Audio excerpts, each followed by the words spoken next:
Okay, you are the host, Jerry. Okay, so it says that Bill entered the room, so I can hit admit. Yes.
I think we have 9 people on the Zoom link.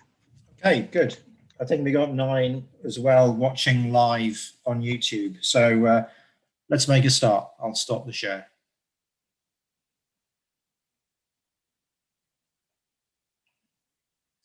Good evening. Right, I should be getting just my view. No?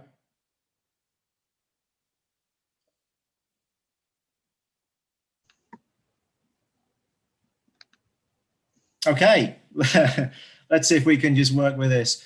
Sorry about this. It's good to see you. Welcome to the second session in our course, Keeping It Together When It's Breaking Apart, a guide to living peacefully in divisive times. Let me begin by recapping what we did last week. I'm going to share my screen, as I will do throughout the evening.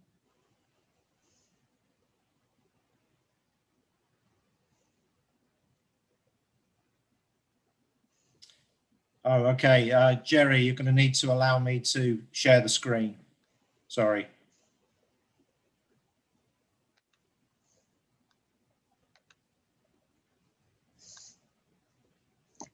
So I don't see that option, sir. Okay. Do you want to make me the host again then?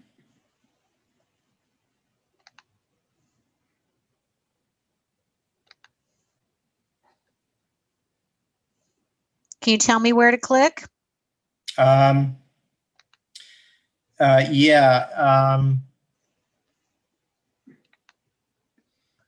Multiple participants can share simultaneously. There you go. Now I think you can. All right. Good. Yeah. Lovely.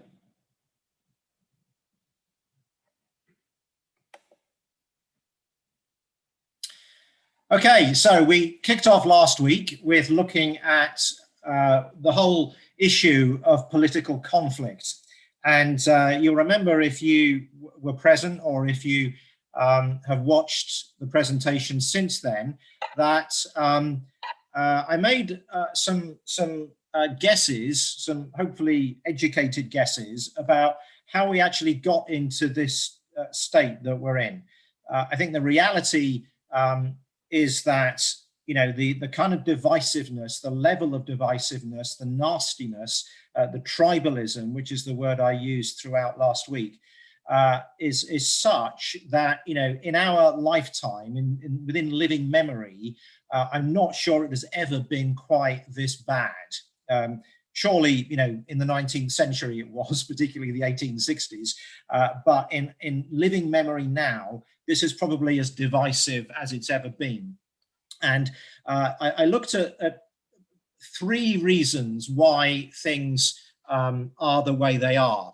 You know, what changed? First was the end of a common enemy. You know, the end of the Cold War, the collapse of the Iron Curtain, and that meant that, you know, before that we had like a big view of what held us together. You know, a common enemy unites people. Suddenly that had gone. So that sense of cohesion around an enemy was no longer there.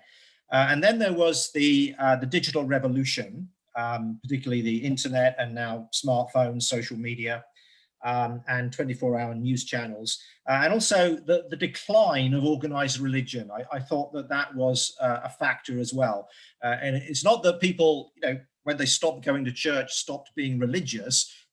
They're still just as religious, but they now have different religions. And that urge, you know, to find meaning in life, to find purpose, to find a story by which you can make sense of the world around you, which religion does, is now served by a number of things, one of which is politics. So the politics, your political view, the castle that you were in, the tribe you're a part of, provides you with that sense of perspective and meaning that organized religion used to do in previous generations. So if I'm right in those three factors, then you would suspect that things started to change in the 90s when, you know, when the Cold War ended in 1989, was the Berlin Wall coming down, and, you know, the invention of the internet and the rise of that, you know, as the 90s progressed. So in the last week, I've kind of tested that theory. Here you've got a lot of facts about all of the presidential elections since the war. Now, if you look at those before the 90s, you'll see a lot of really kind of lopsided elections. You know, some candidates getting high 50s, even 60%. Some candidates doing really poorly, you know, below 40 in some cases.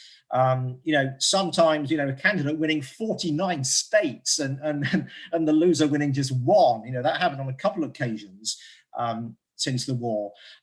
So it seems that, you know, in those days before the 90s, there was, you know, a generally broad swathe of people in the center who could actually go either way and were open to being convinced by the better candidate. So that's why you could get, you know, a lot of people, you know, landslide victories and also humiliating defeats.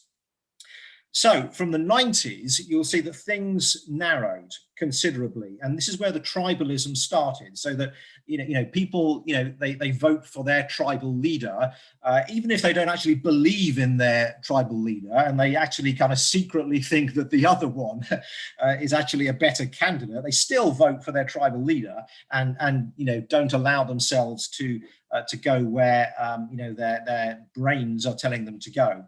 So it seems now that since the 90s, you know, there's this band of between like 45 and 55, and the two main candidates at each election are going to fit within that 10% band. So I've got this theory that, you know, the hypothetical best presidential candidate ever would still only get 55% and 35 states.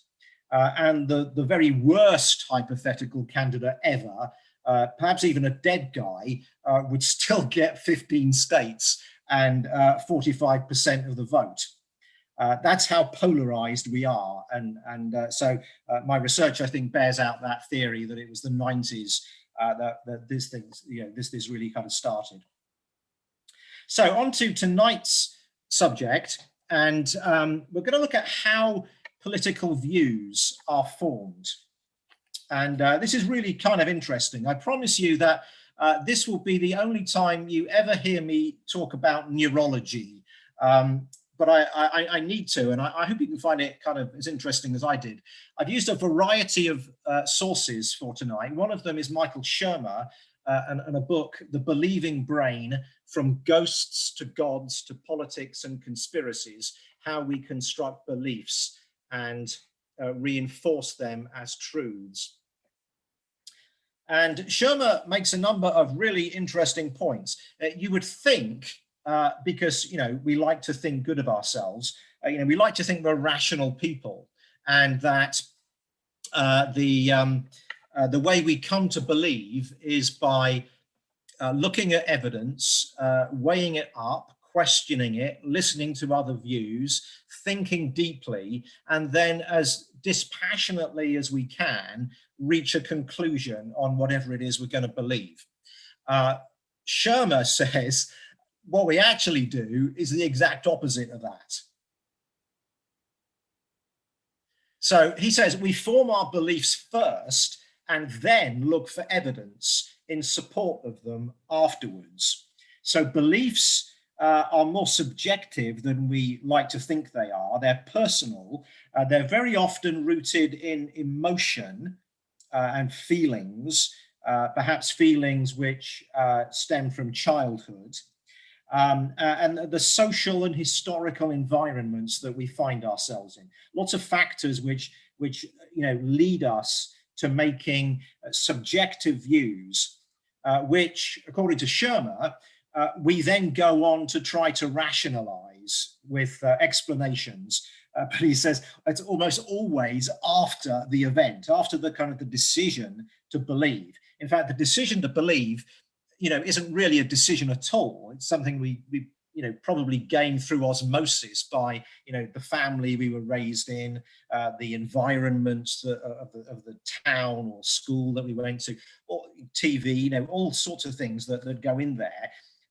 But over formative years, those beliefs are formed, whether that's rationally or not.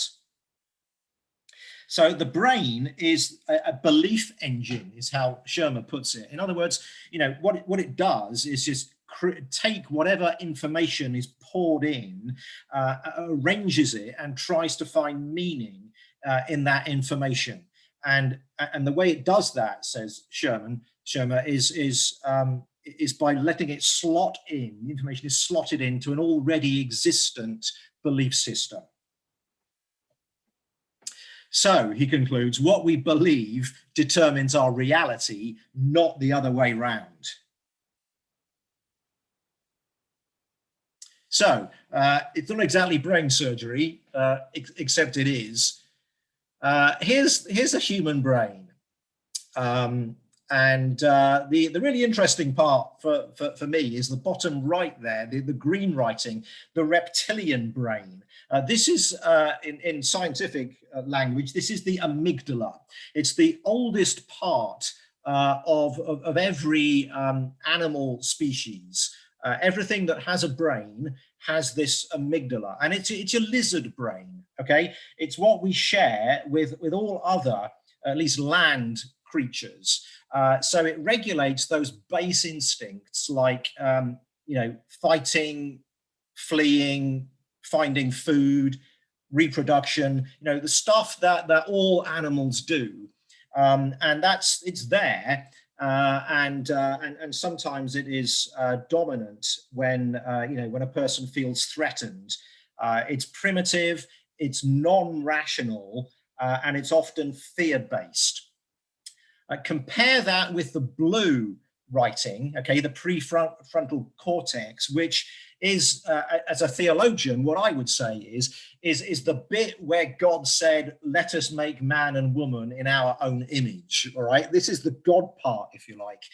The part that is the reasons, that has free will, that makes moral judgments, that really makes us human and sets us aside from being, just other creatures or other mammals.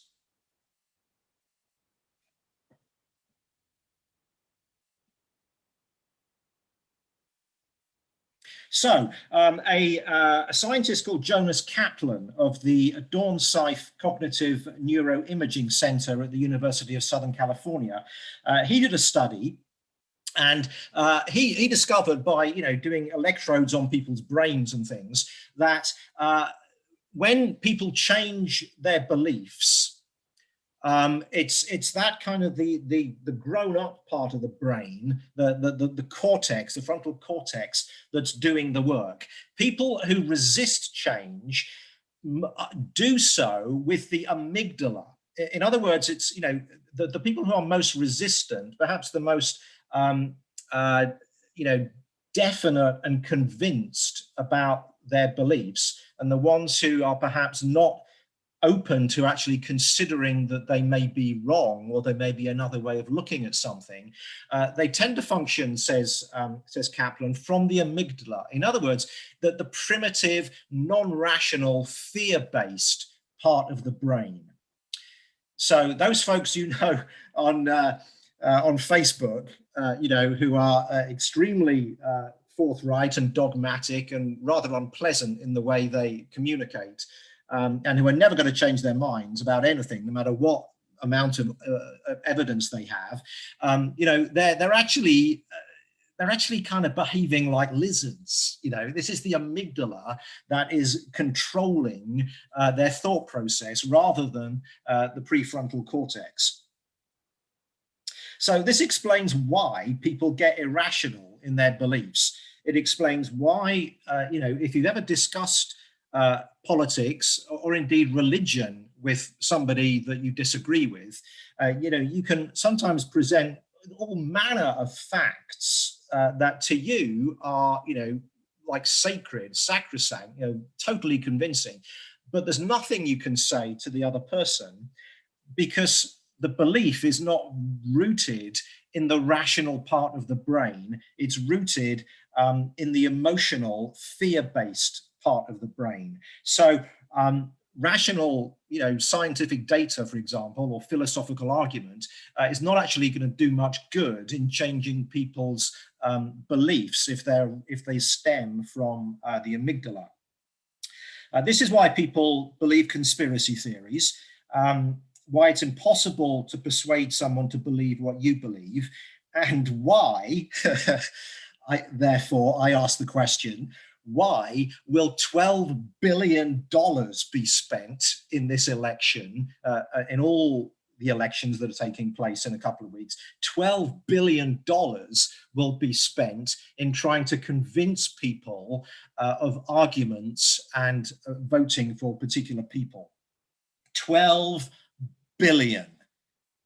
And essentially, it's going to be wasted because argument doesn't actually convince anyone, according to this. So if you are like green, environmentalist in your politics, this is why if you try to talk to somebody about climate change, that it's real and that it's influenced by human behavior, why that just doesn't convince anyone. Similarly, if you, are an anti-vaxxer, then, you can talk to people all you like about your experience as, somebody who used a vaccine and, it had negative effects, it had harmful effects on you. But, your data is not relevant because you can't convince anybody that you are correct.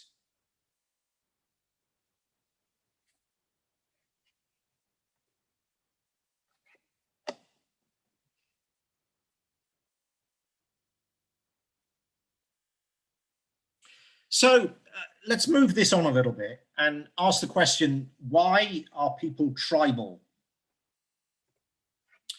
An NYU psychology professor named Jay Van Bavel has a number of things to say on this question.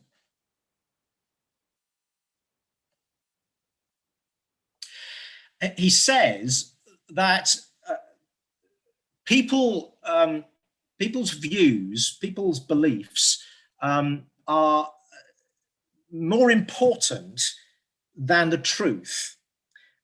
Being part of the tribe, being part of the community is more important than the truth. in the way people, instinctively respond. For example, if you go back in our evolutionary time to a time where we're hunter gathering and we're out, we're picking berries or something, and we hear what sounds like a tiger coming from the trees behind us. The amygdala kicks in, fight or flight, you run away. The fact that it is your mate who's just playing a trick on you, doing a tiger impression, is not actually as important as you running away. The facts are less important than your survival. And so being part of a tribe where you are nurtured, where you belong, where you have colleagues, companions to hunt and gather with, where you have a mate with whom you can advance the species, that thing there that I've just described is more important than the truth. So Van Bavel says the consequences of a particular party's policy positions matter less to our daily lives than the social consequences of believing in these party positions. So if your friends or family are going to kick you out of their friends, thing on Facebook, that's actually more consequential to you than if global warming is real. Being a part of a political party or social group fulfills fundamental needs like the need for belonging, which supersede our need to search for truth. Okay, social support. It doesn't matter, what way of organizing economics is true, whether it's like capitalism or whether it's socialism or liberal democracy or whatever. That doesn't actually affect my real life day by day. What affects my real life is whether I'm going to have a place at the Thanksgiving Day dinner table, or am I going to be kicked out of it because of my politics and what I believe to be true. So survival is more important than truth in our evolutionary development. I mean, I would say, personally, that we have reached a point in our evolutionary development where, we can actually use some space in the heat of the moment to detach from the amygdala and think like human beings rather than snakes. There's a moment, isn't there? There's an area between action and reaction. And as mature people, as people who are Christians and who are thoughtful, the goal is to make that space between action and reaction as large as possible so that we can, use our rational brains rather than responding fight or flight.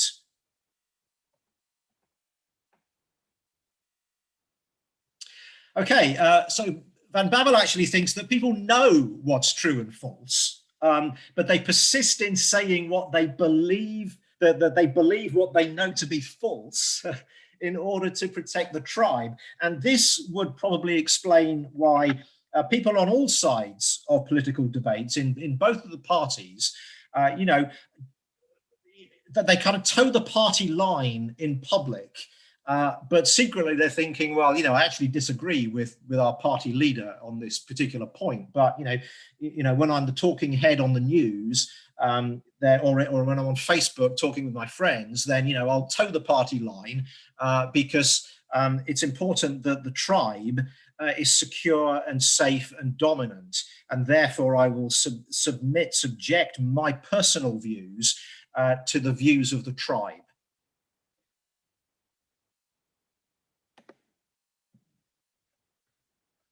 Amanda Taub, who is a journalist, wrote in the New York Times that sharing stories on social media that denigrate the other candidate, the other tribe, is, quote, a way to show public support for one's team, roughly the equivalent of painting your face with team colors on game day.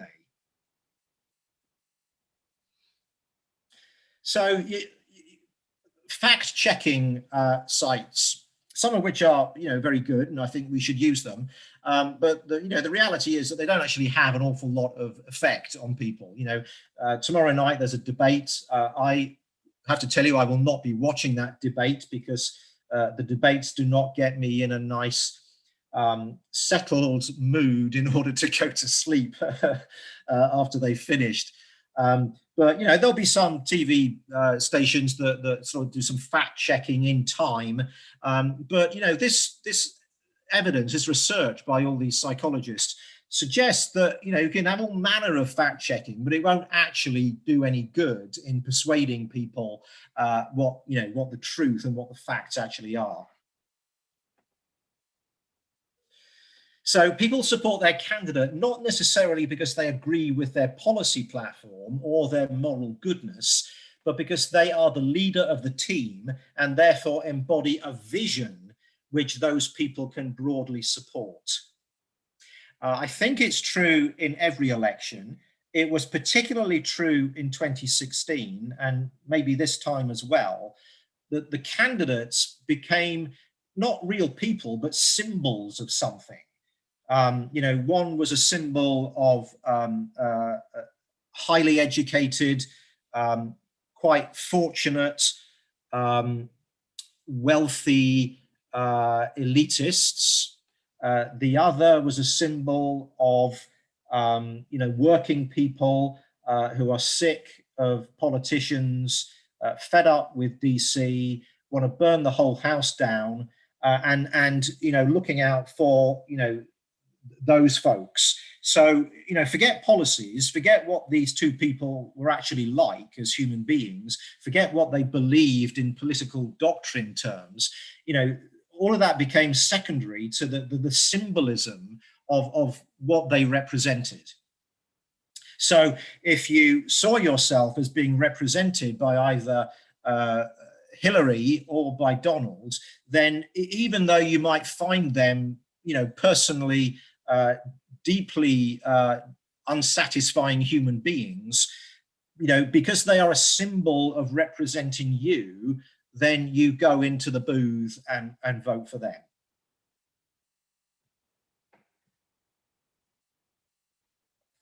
Here's a little thing that they like to call cognitive dissonance.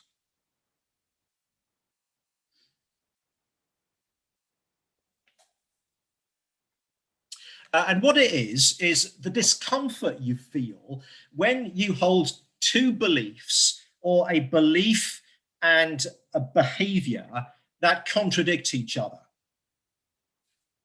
Okay, so this is a painful thing. I bet I bet you experience this. You probably experience it quite daily at the moment. I think I do. It's where your behavior doesn't match up with how you're living. And in a political sense, it could be something like, I don't wear a mask in public, but, it seems that all the smart people on TV are saying that, it is actually kind of like helpful to wear a mask in protecting yourself and protecting other people. So what am I going to do with these two things? These two, my belief and my practice, don't actually match up, and I can't cope with the tension that that's causing. That is cognitive dissonance. And the way you eliminate it is you either start wearing a mask, so your behavior changes to what you actually believe, or you justify not wearing it. So you come out with something like, this is a really powerful virus, and even mask wearers get it. So what's the point? If I get it, I get it. And, I've actually heard people say that. So we cognitive dissonance usually causes us to change our beliefs rather than our behavior, because changing behavior is harder than changing beliefs. What happens is that, the moment you decide to buy the car or wear the outfit or vote for that candidate, you begin to justify your decision and you start to dismiss alternatives. And in time, the lack of conviction that you had when you took that shirt out of the closet and said, yeah, I'll wear that today. Oh, am I though? I don't, that fabric, the color, or the style, and then you decide to wear it. And then after you've put it on, you then justify what a great decision this was.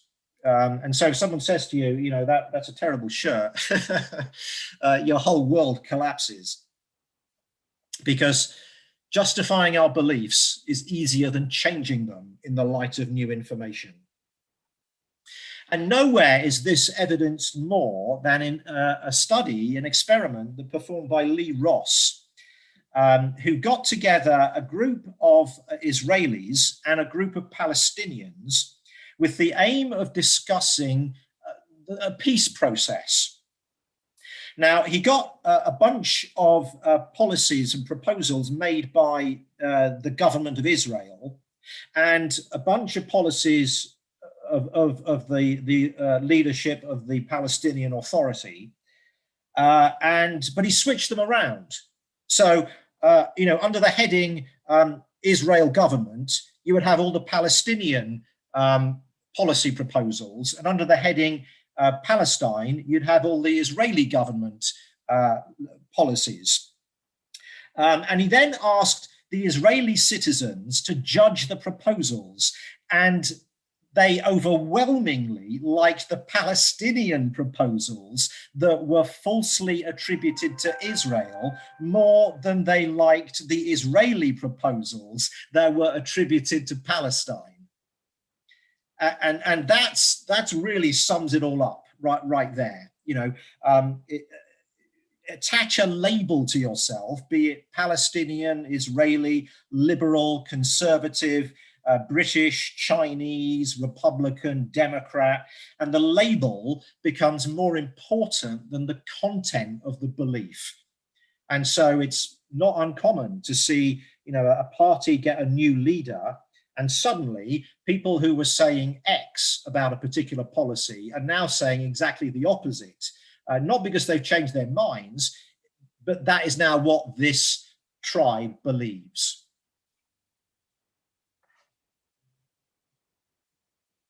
So let's get a bit more practical. Let's bring it down to our own little worlds, and particularly the world of social media, where so much of this plays out in our lives.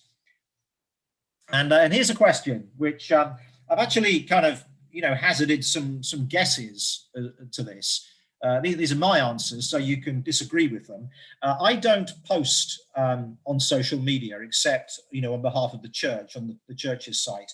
I used to, and found that it was doing my mental peace no good. So I stopped doing it. I came to think that, the world is not waiting to hear what I think about this or that. No one is going to be convinced by what I post. No one ever said, hey, I never thought of it like that. And now I've read your post, Dunk. It's just fantastic. And I just changed my views. Okay, it never happens. So 4 reasons why I think people post their opinions on social media. One is to antagonize people. All right. These are people with bad motives. They don't have to be trolls from a foreign government, but they might be. They might just be anybody who sits at their computer trying to rile people up, trying to get people agitated. I like that little cartoon there.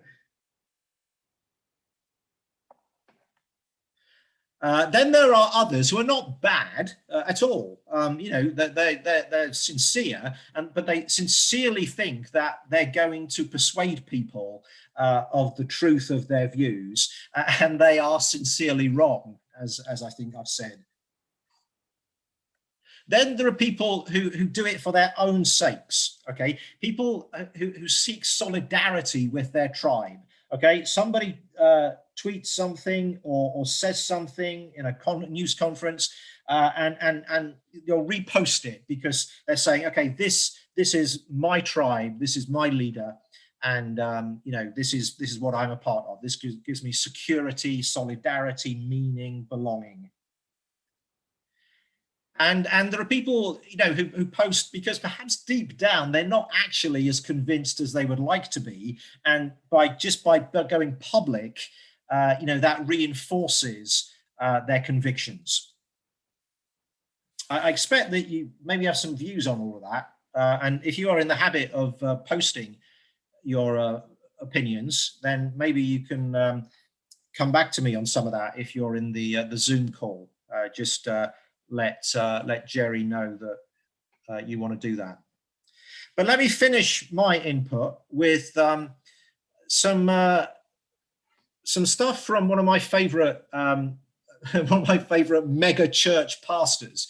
I don't usually kind of read mega church pastors because I get really jealous. But there's this guy. He actually ministers in Canada to like 50 million people or something in his church, and he's particularly astute, I think, on the use of social media. And he says there are three types of people you meet on social media. There's the wise, the foolish, and the evil. I kind of not really into that last word. You know, evil is, you know, I don't want to sort of particularly splatter people with that, but I know what he's saying. So let's just look at these three types of people, and maybe you can recognize your own friends in some of these. So the wise people online are thoughtful. Okay, they add to the conversation. They're mindful of other people. They're considerate. They think about other people and often engage in a way that makes everyone feel better. They're helpful. It's positive contribution, words and tone. It's mutual. You know, it's like they expect to learn something as well as, you know, teach something. They're generous with their words and attitudes, and they're humble. You know, it's actually not about them. It's about, you know, discovering the truth and everybody moving on and becoming better people. And Newhoff says that when you meet those people, it's obviously great to meet those people, but what you should do is amplify the voice of wise people. You know, encourage them and journey with them. Then there's the people that Newhoff says are the foolish. They are the people who post for their own benefit. It's not about elevating public discourse or everybody learning together. It's about me. It's often about a single issue, even if that issue is a person. It's unhelpful because they'll keep talking about what's on their mind instead of being open to others. They'll link to things that they care about, you know, especially when that's like off topic. And they're not really very humble people. And Newhoff says, you know, help and interact with foolish people, but limit their influence. And then his final group, the people he calls evil, which is, I'm not kind of really into that word, but I think I recognize who he's describing here, the kind of person that you sometimes, unfortunately, do find on social media. They are rude, you know, they specialize in all caps with lots of exclamation marks and being dismissive and making derogatory statements. They're abusive, they lash out against people. They are sometimes anonymous or fake, you know, trolls rarely use their real names, and sometimes they have, you know, fake pictures of themselves. Sometimes they're just all about a single issue.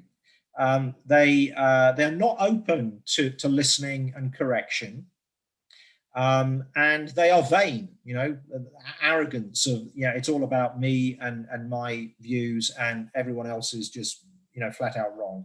And Newhoff takes, I think, the very severe but also the very mature approach. And this is my advice as your pastor: if you find yourself getting into unsettling conversations with folks like this, delete or block them.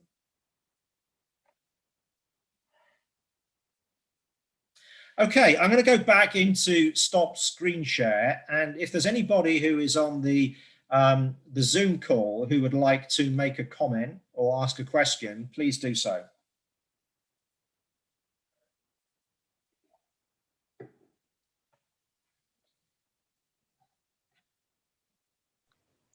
I was really surprised how close the Kennedy-Nixon election was.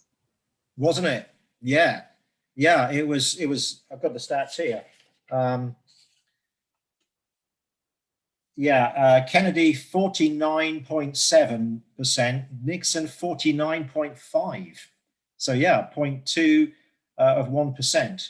And they were 24 states and 26 states, respectively. That is something of an outlier, though, really, in pre-90s. The margins are usually more decisive than that.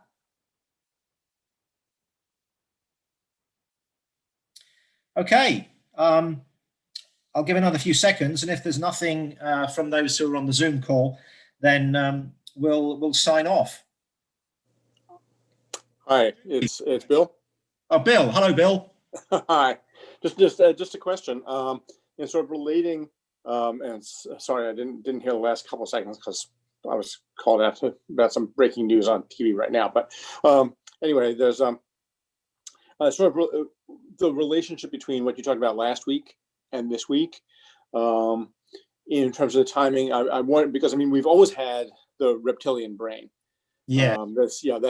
But I know in the case of marketing, there have been particular attempts to appeal to that. When you say things changed in the 90s,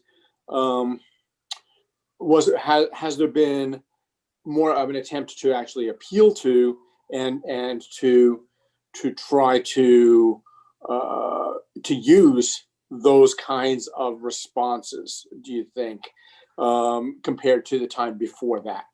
Maybe there was a sort of conscious attempt to paint people as evil, or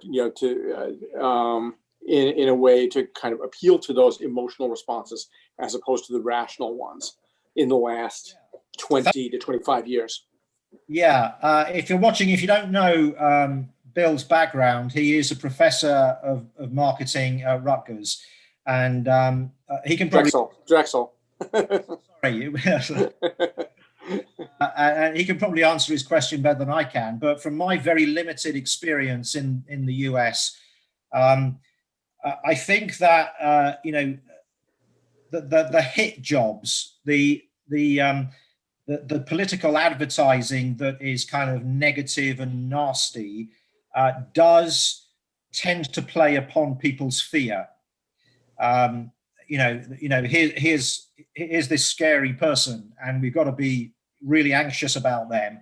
And so that is, to answer the question, a direct appeal to people's amygdala rather than to their prefrontal cortex. Yeah, it's just interesting, sort of that. I don't know if that's easier to do now. To go back to what you said last week, using digital media and being able to truly target certain groups of people with that, since we're each watching different media outlets, whether it becomes more difficult to identify and maybe those appeals to the reptilian, to the middle, are easier in that kind of environment than they would be otherwise. Yeah, thank you. Yeah, very good. My question also goes back to what you were talking about last week. You ended up last week with talking about how we're all God's children and we should try to relate to each other on that basis. But then, okay, so people who are so dug into their tribal identity and, entrenched in that, how do you relate to that? Okay, they're God's children, but how do I deal with that? Yeah, I don't know.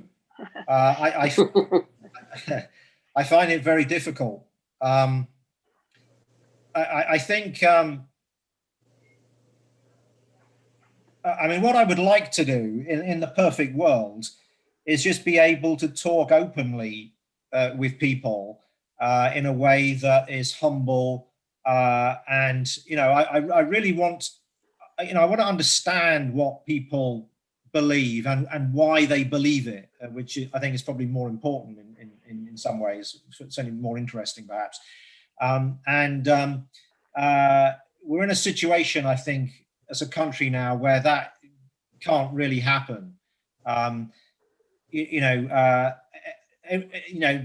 Nearly everyone I know, I suspect, has reached a point in some of their relationships where they've said there's just no talking to people about matters of politics, because it's going to be futile, it's going to get nasty, and everyone's going to feel bad. And I suspect that is an absolutely common experience for all of us. Some people are dreading Thanksgiving. I've talked to people who have their family has rules at Thanksgiving: no politics at Thanksgiving. No. Yeah, and they just have to have that rule, or else the whole thing will fall apart.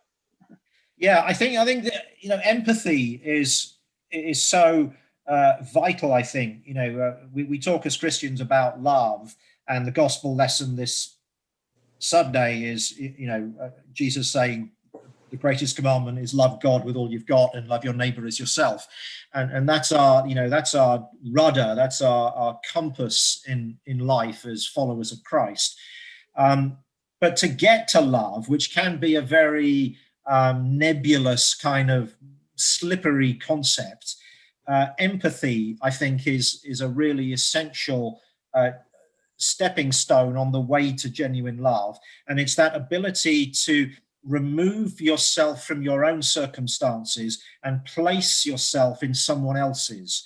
And I think in the political sense, let's take it from 4 years ago, so we don't kind of get agitated about right now, but 4 years ago, for somebody who supported Clinton and could just not understand how anybody could be supporting Trump and vice versa, to sit down and listen, and to listen to the steel worker in Wilkes-Barre in Pennsylvania or something like that, and to listen to the anxieties of people, listening to this is how the world is for me, and these are my fears, and I don't know how I'm going to be in work in a couple of years' time, and I don't know how I'm going to feed my family. That kind of exercise of listening to each other, I think, can be really productive. And in week 4, after our week's break in 2 weeks, I hope to sort of get really practical on that exercise of how we're really going to do this, because I suspect that a week after the election, it might be even more vital than it is now. Okay, good answer. Okay, thanks. I wonder. It's Bill again. Just wondering, are there examples of, or can we learn anything from other groups or periods in history or cultures where that kind of thing has taken place, and where that empathy has had to be forged? I don't know if there's past things in our history, or the example of Northern Ireland or something like that, where you've got groups that had to come together that really were as divided as we are. Yeah, very good. That's excellent. Yeah, I'm going to be collecting some of those stories, and I'll share them in 3 weeks. So I'm in Deacon School, and we had talked about Bishop Tutu and post-apartheid. Yes. And we almost wondered if we need to have that kind of come together in the U.S., because in some ways it's hard to see how we can be, like Julie said, children of God and civil to one another again. Absolutely. Yeah, the Truth and Reconciliation Commission. Exactly. Was extraordinary phenomenon. The only way it could work is the white Afrikaners admitting their crimes and the black victims of the violence forgiving them. The two things had to be there. So under Tutu, you know, there was this this nationwide system of, you know, white police officers, military personnel, secret police, you know, coming forward and admitting, okay, these people, I killed them, and actually just sort of saying this, and you know, the families of the people who are the victims, you know, listening to this and then choosing to forgive, and those people then being able to walk free. So, you know, not being then prosecuted for the thing that they have confessed. Now, that involves a level of grace which I cannot in a European or North American country at the moment. You know, it's there as like the peak of I think human achievement in terms of reconciliation, and you know, a source of some satisfaction for we Anglicans, because you know, this was our gig, you know, that was our guy, Tutu. Yeah. But that requires somebody somebody or something that can motivate people to want to take those steps. Yeah. Yeah, how did that happen, Bill, with Ireland and England? Do you know? I don't know. I mean, Duncan, do you have some insight on you know, what it is that finally brought people together? I think they had to reach a point where they just got sick of it, where you know, they were just fed up with you know, with people in their community, their friends and families getting killed by the other side. They had to reach a point where after, what was it, about 60 years, they just said enough.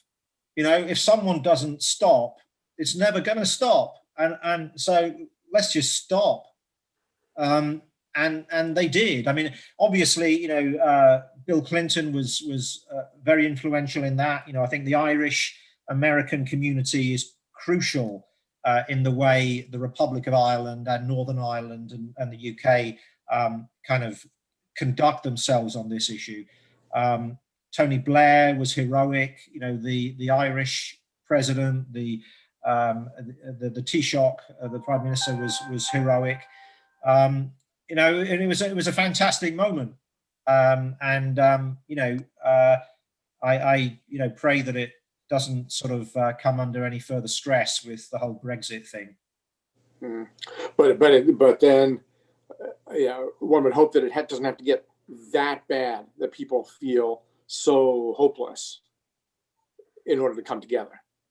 Yeah, that's right. Yeah, the question is, do we hate this enough yet? Do we? A lot of people, I feel, are already at that point, but you need to have a critical mass of people. And you need to have people on both sides. Yeah. Yeah. I think whoever wins in 2 weeks has a real opportunity and a responsibility to lead this process of reconciliation.